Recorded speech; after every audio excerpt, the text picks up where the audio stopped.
and welcome to the first Congressional Biomedical Research Caucus briefing of the 2009 season. This is our 19th consecutive year of doing these, and we're glad you all could join us for our first one with Dr. Stephen Young. Dr. Young grew up in Topeka, Kansas, and he obtained his undergrad degree at Princeton, which he informed me his son is going to, son? And daughter. Both following in the alumni footsteps. He got his medical degree at Washington University in St. Louis, and then he obtained his internal medicine training at UCSF and cardiology training at UCSD.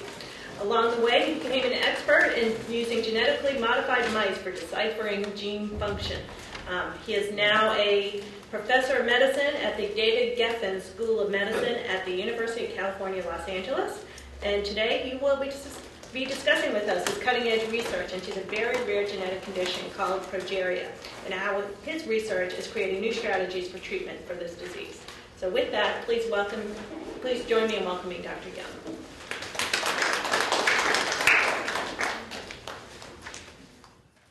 Okay, thank you very much, Lynn, for that wonderful introduction. It's a pleasure to be here.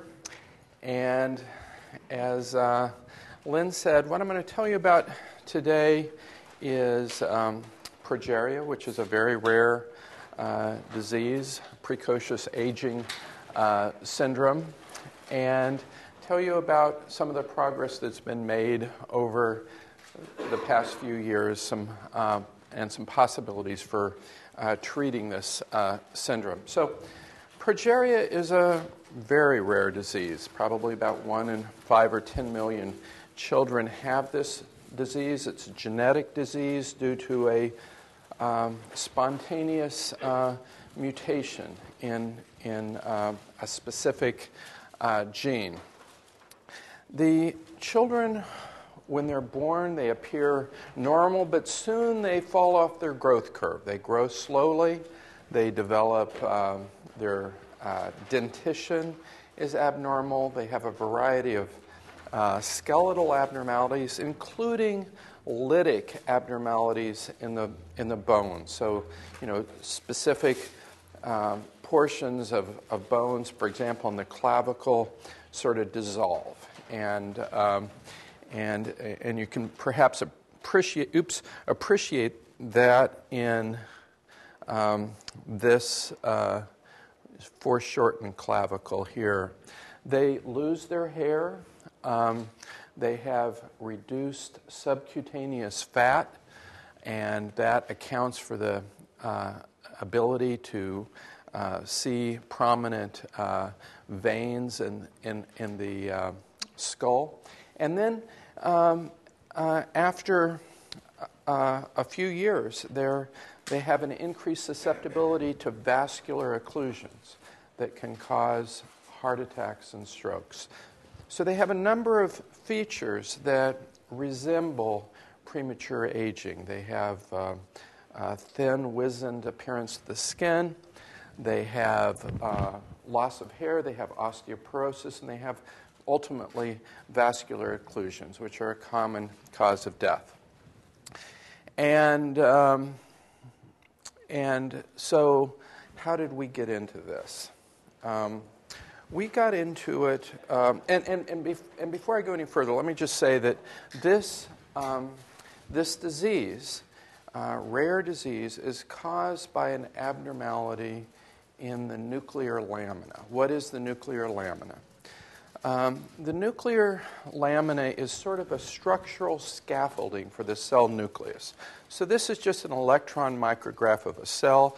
Here is the cell nucleus. You see all the DNA, the chromosomal DNA in the cell nucleus. And then bordering the chromosomal DNA is this fibrous lamina here. It's sort of a structural scaffolding for the nuclear envelope. And progeria is caused by a defect in this structural scaffolding for the cell nucleus.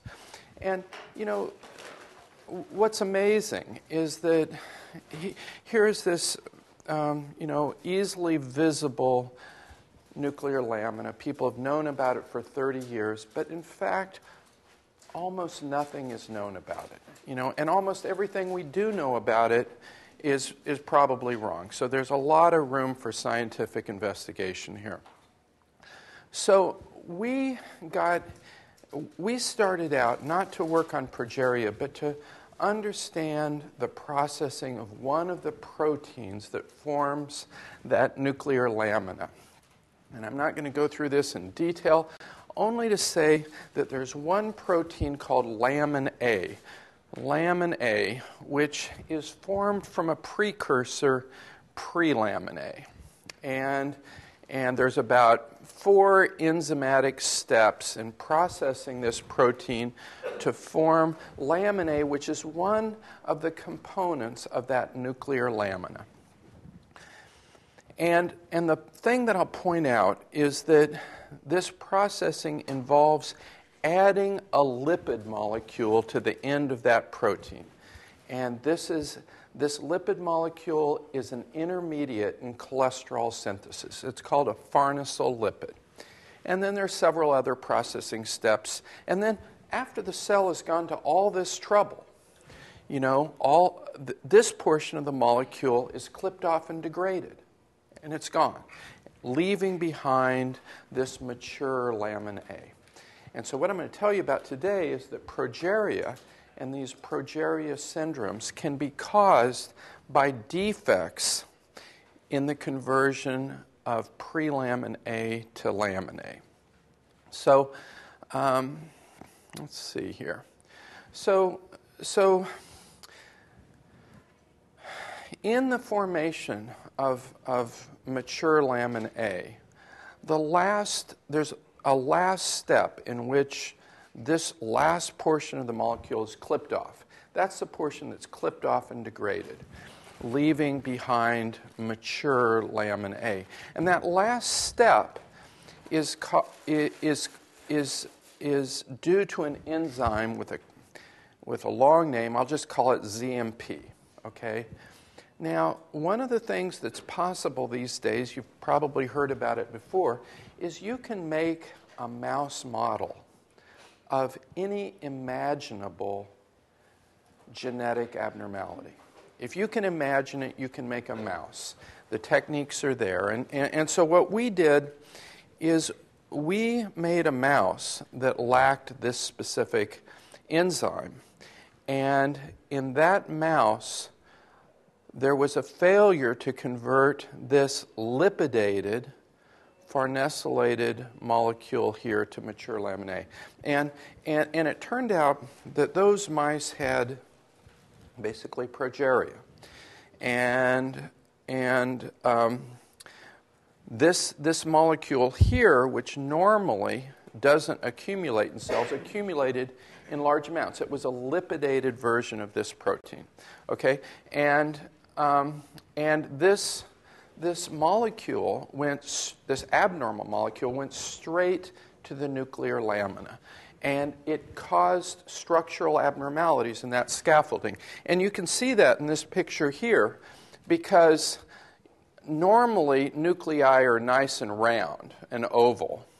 But these nuclei had blebs or herniations of the chromosomal DNA very frequently. So an abnormal nuclear lamina, abnormal nuclear shape.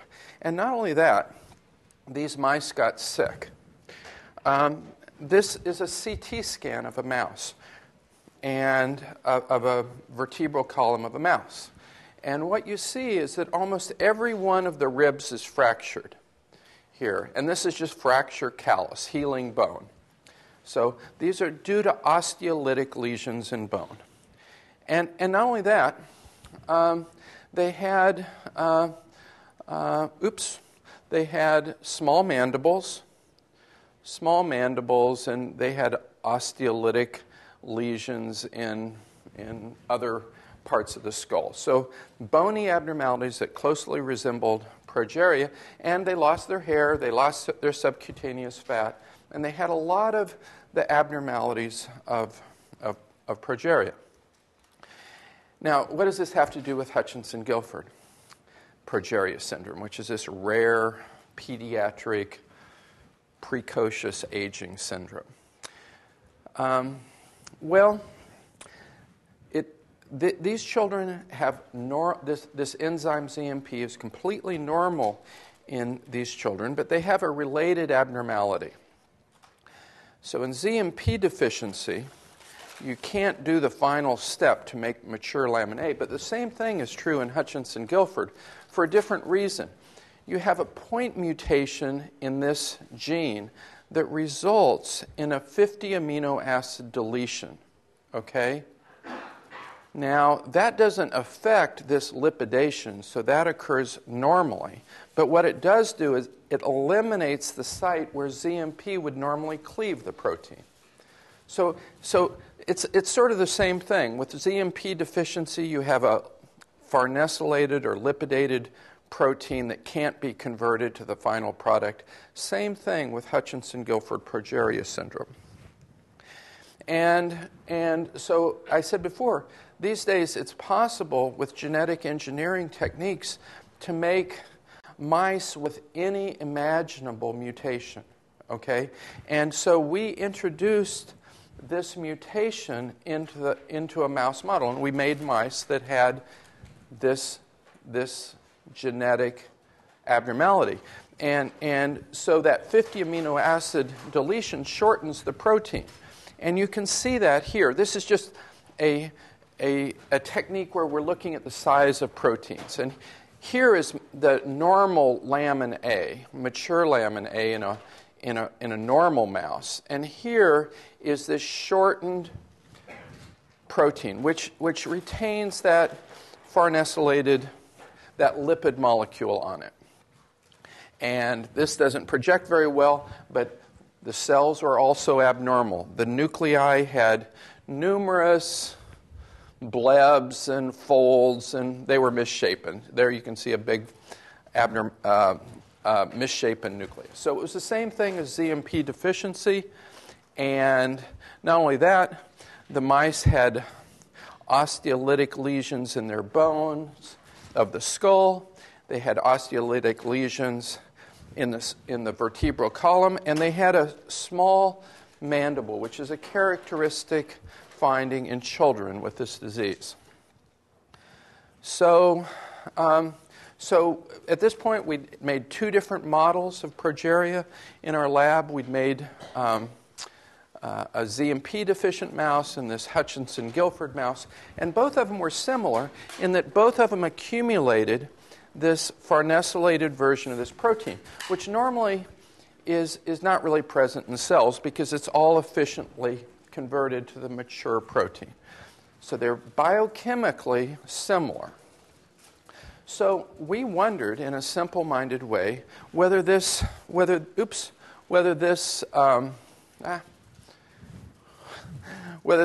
lipid might be contributing to the disease. And it turns out that there are drugs that can prevent the addition of this lipid to the protein. These drugs were originally developed to treat cancer, and many different pharmaceutical companies have them, and so you can block the addition of this lipid. And we wondered whether that might be useful in treating the disease. And the first thing we did is to just ask, can we prevent this misshapen cell nucleus, which is a hallmark finding of progeria? Could we prevent it with this drug called an FTI that prevents the addition of that lipid to the protein? And we tested, and it worked, basically. And it worked in a fairly dramatic way. We could prevent those misshapen cell nuclei. And we could do it in human and mouse cells lacking ZMP, and we could do it in human and mouse cells with this Hutchinson-Gilford Progeria syndrome. And these results were fairly dramatic. And it was highly statistically significant. And we weren't the only people to do this. Within a few months of our first publication, 3 other laboratories, one at the NIH, one at University of Michigan, and one at Johns Hopkins, showed the same thing. So it was a clear-cut result. And so then the next obvious question is, well, could we cure the mice of these of the abnormalities that they had? And we checked both of our mouse models, and one of the biggest features of our mouse model is, like children with progeria, the mice had abnormal growth curves. And so we treated the mice. This is a growth curve of our mice with Hutchinson-Gilford. This is the growth curve of the mice on the drug. So the drug clearly improved growth. And we've repeated this 3 times. It is absolutely beyond any doubt that this drug works in mice. And these characteristic rib fractures that the mice develop were greatly reduced in the mice treated with this drug that prevented the addition of that lipid. Okay, so now, with all these promising results in cultured cells, improving the misshapen nuclei, the promising results in mice, a clinical trial of this drug is underway in children with progeria. And Leslie Gordon, who's here, organized that trial, and it's being organized in the Boston area. Okay, so, but we always believed that there was more basic science to be done. I mean, the clinical trial is nice, but we in the back of our minds, we were wondering, is optimism truly warranted? On the one hand, the drug clearly worked in mice. There is no doubt about that, and that's a good sign. But we were worried anyway, because at best, this drug, although it could prevent the addition of the lipid to that protein, you're still left with an abnormal protein. That protein with a 50 amino acid missing from it is an abnormal protein. And we wondered whether that molecule could also be toxic. Could it also cause disease? So in other words, this abnormal protein here that causes Hutchinson-Gilford, we reduced we used that drug to block the addition of the lipid, but at best, the mice were still left with an abnormal protein, okay? And the question is that molecule also capable of causing disease? And so I said that you could make a mouse with any imaginable mutation. It's possible to make a mouse where they make this protein, but it doesn't have the lipid on it. Okay, and so that's what we did. We used genetic engineering techniques, and we made a mouse that made this protein, but it didn't have any lipid on it. And the results were intermediate. So here are the mice that make the protein that has that lipid. They're sick. They die prematurely. Their growth curve is terrible. But when you eliminate that lipid, they clearly grow better. It's highly significant. They live 6 months longer. They're better. However, you can see that they're not nearly as robust, both in males and females, as normal mice. So we concluded from that, and a similar picture emerged when we counted the number of rib fractures that occurred. Here are the mice that have lipid on that abnormal protein, and here are the mice that don't. So it's much better, highly significant, but it's not a cure. It's not a cure. And so, the mice lacking this farnesylipid had milder disease phenotypes, but the mice still got sick, and they ultimately still succumbed to the disease. And so what we think, now the clinical trial is ongoing, the results will be known in a year or so, and based on the mice, we strongly believe that the FTI treatment should work in humans, at least to some degree, but it probably won't be a panacea. We hope that it is, but we suspect maybe not. Now, progeria is a rare disease. And it's about as rare as diseases get. But it's an important disease, and it's worthwhile studying. But whenever you start investigating something in science, there are other connections that you can make. And we wondered whether this pre-lamin processing might have a broader application to medicine. And indeed it does. And one of the things we wondered is whether there might be some sort of a relationship between progeria and AIDS. Because one of the things I mentioned early on is that children with progeria lose their subcutaneous fat. And it's a pretty dramatic phenotype. But one of the things that's also known in medicine is that patients with HIV infections, when they're treated with these multiple drug combinations, also lose their subcutaneous fat. And you can see this in patients with AIDS who have prominent veins in their skull, and they have sunken cheeks, and this is due to the fact that they've lost some subcutaneous fat. And we wondered whether there might be a connection. And so, and specifically, we wondered whether the drug combinations that are given to AIDS patients might, one of the drugs that is given is a drug to it's a drug to interfere with a protease that is important for HIV replication, okay? And we wondered whether that anti-protease drug might interfere with ZMP, okay? So we tested it.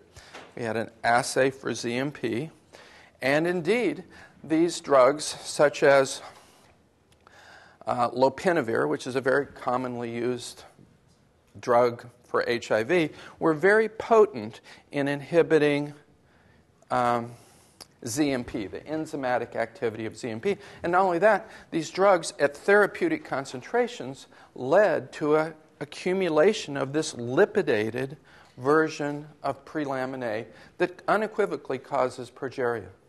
So that was an unexpected and fortuitous discovery resulting from us working on progeria and pre-lamin processing. Now, one of the things that you're probably wondering is in this scheme of pre-lamin processing that cells do, they add a lipid, there's several other steps, they clip it off, and this part of the molecule is degraded. So what the heck? Why don't cells simply just make this to begin with? You know? I mean, nature could have truncated the protein right there. Why do all this stuff? So that's another thing that you can investigate with genetically modified mice. Because if you can imagine it, you can make it in mouse models. So we simply made mice that truncated the protein right there, bypassing all of this stuff. So why do cells do this is the question we were asking. And why does nature go to the trouble of doing all that pre-lamin processing? It's certainly not to cause progeria. And so why not just make it directly and bypass all that processing? So I showed you earlier that normal nuclei are nice and round and oval. And here is that mature lamin A at the surface of nuclei. And that mature lamin A results from all of this processing. But if you do the same experiment and you make lamin A directly without all of that processing step, you have phenomenally misshapen nuclei, and the lamin A, which is made in normal amounts, never gets to where it goes.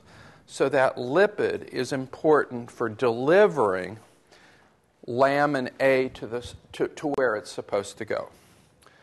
So lamin A is one component of the nuclear lamina, but there are others. And we've started to investigate those too, and they have phenomenal relevance to other diseases that I don't have time to talk about today. So, of course, basically all of this work was supported by the NIH and other funding agencies, Progeria Research Foundation, and others. And I'm very grateful for all of that support. And I'm also very grateful for my coworkers because I have a great team out at UCLA. Shell is the woman that, young faculty member who has been successful in making all engineering and making all those mouse models I talked about. Lauren is just a great cell biologist and a wonderful bench scientist. Brandon has also made mouse models. And Catherine is starting to investigate some of those other proteins of the nuclear lamina that are going to be just as interesting as lamin A and pre-lamin A. So anyhow, thank you very much for inviting me. I'll take any questions that you have.